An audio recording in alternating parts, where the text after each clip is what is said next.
আমাদের পলিসি হলো জীবনের প্রত্যেকটা মুহূর্ত আনন্দে বাঁচো আপনজনদের সঙ্গে, মনে কোনো হিংসে রেখো না, কাউকে দেখে কোনো দিন জ্বলো না।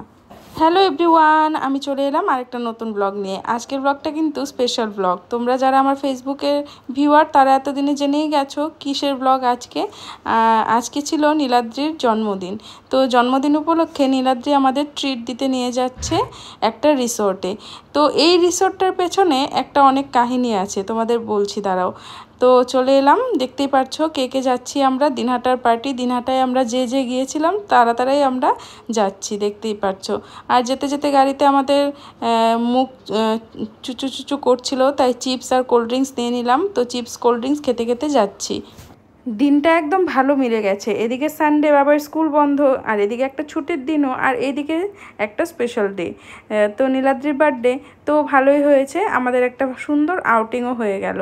তো আমরা যাচ্ছি কোকরাঝাড়ে, একটা রিসোর্ট আছে বাথৌখেরাই, তো সেই রিসোর্টটাতেই যাচ্ছি। এবার তোমাদের বলি এই রিসোর্টটার একটা গল্প।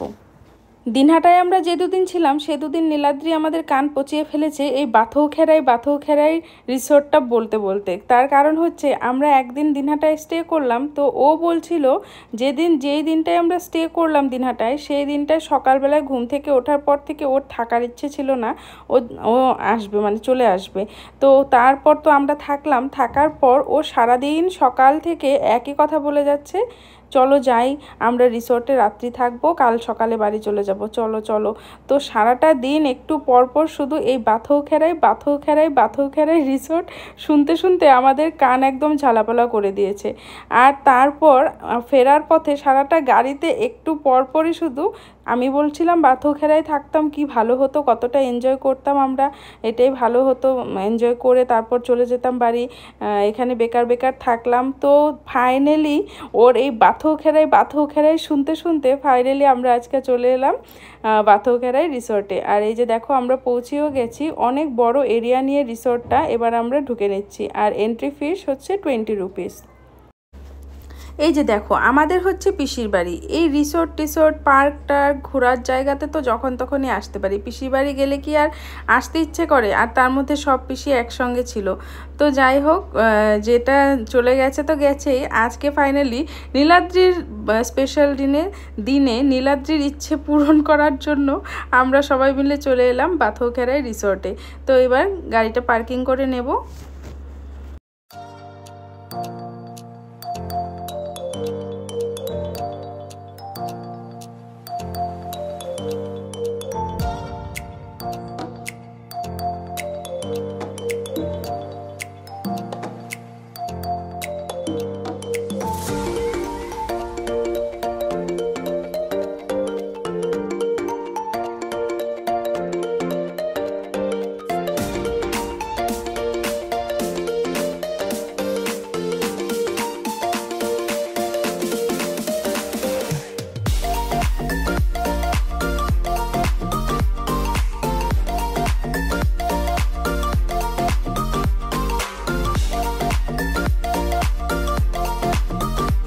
না, নীলাদ্রি কিন্তু মন্দ বলেনি, কারণ রিসোর্টটা সত্যি খুব সুন্দর আর অনেক বড় এরিয়া নিয়ে রিসোর্টটা, মানে একটা একটা কোণা দেখতে গেলে অনেকটা সময় লাগবে।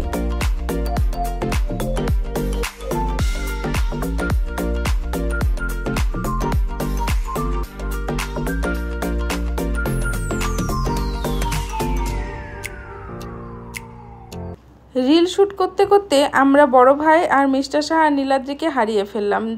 খুঁজতে খুঁজতে দেখলাম যে ওরা ওই বিল্ডিংয়ে দাঁড়িয়ে আছে। তো আমরাও এবার যাব বিল্ডিংয়ে। আর বিল্ডিংটায় গিয়ে আমরাও একটা ভালো জিনিস দেখলাম, এখানে ছিল সুইমিং পুল, যেখানে সবাই সুইম করছিল। আর এখানে কিন্তু সুইম করতে হলে 200 পার পারসন লাগবে। তো আমরা যেহেতু কোনো প্রিপারেশন নিয়ে আসিনি, আর আমার সত্যি কথা বলতে আমার এই সুইমিং পুলে স্নান করতে একদমই ভালো লাগে না। একবার অ্যাকোল্যান্ডে গেছিলাম, সেবারই কানে ধরে এসেছি, আর কোনোদিন যাব না। আমি ভালো লাগে না আমার, কেন জানি না আমার ভালো লাগে না। তারপর আমি মানে 3 দিন ভরে শুধু শ্যাম্পু আর সাবান দিয়েই স্নান করেছি। তো তারপর এই যে দেখো একটু তোমাদের সঙ্গে শেয়ার করছি, সবাই কিন্তু এনজয় করছে। তবে ভেতরে যদি ঢুকতে দিত একটু ভিডিও ফটো শ্যুট করতে পারতাম। তো তারপর আমরা ওখান থেকে চলে গেলাম একটা কেবিনে, যেখানে আমরা কেক কাটিং করব। তো চলো যাওয়া যাক। আর প্রত্যেকটা কোণা কিন্তু খুব সুন্দর করে সাজানো গাছপালা দিয়ে, দেখতেই পাচ্ছো। একটু একটু করে তোমাদের সঙ্গে শেয়ার করছি। আমরা পুরোটা একদম ঘুরে দেখিনি, কারণ আমাদের হাতে টাইম একদম কম ছিল। আমরা এখানে এসে পৌঁছলাম তখন বাজছিল দুপুর 2টো।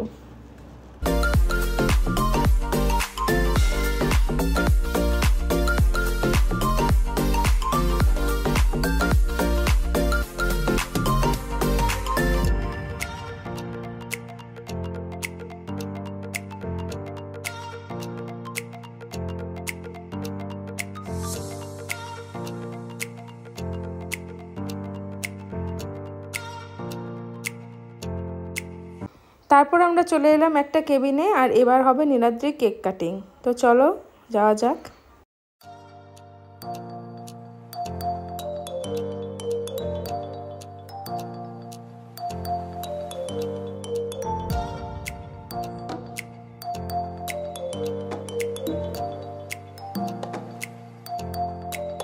আমরা কিন্তু এখানে লাঞ্চ করব না, লাঞ্চ আমরা করব বঙ্গাইগাঁওয়ে, কারণ এখানে তো তোমার ধাবা টাইপের সব, আর আমাদের এখন পেয়েছে ভাতের খিদে। তো আমরা কিন্তু ভাতই খাবো বঙ্গাইগাঁও একটা ভাতের হোটেলে গিয়ে। তাই এখানে আমরা এমনি স্টার্টার কিছু একটা অর্ডার করে দিলাম, আর সঙ্গে কেক কাটিংটা হবে। তারপর একটু দুই ভাইকে দেখো কত আনন্দ করছে ওরা খোলামেলা পরিবেশে এসে, খুবই আনন্দিত, দেখতেই পারছো।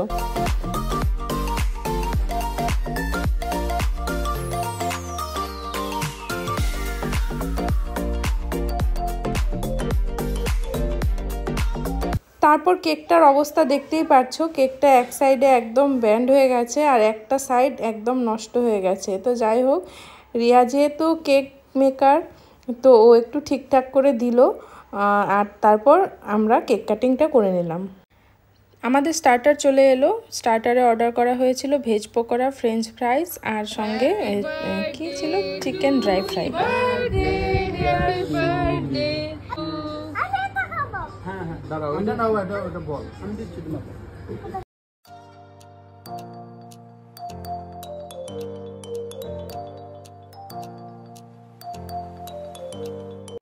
তারপর আমরা স্টার্টার খেয়ে নিলাম, আর তারপর বাবাইকে আর ওইদিকে ইউভানকে লাঞ্চ করানো হচ্ছে। বাবাইয়ের ভাত আমি বাড়ি থেকে নিয়ে এসেছি, আর ইউভানের ভাতও রিয়া নিয়ে এসছে বাড়ি থেকে।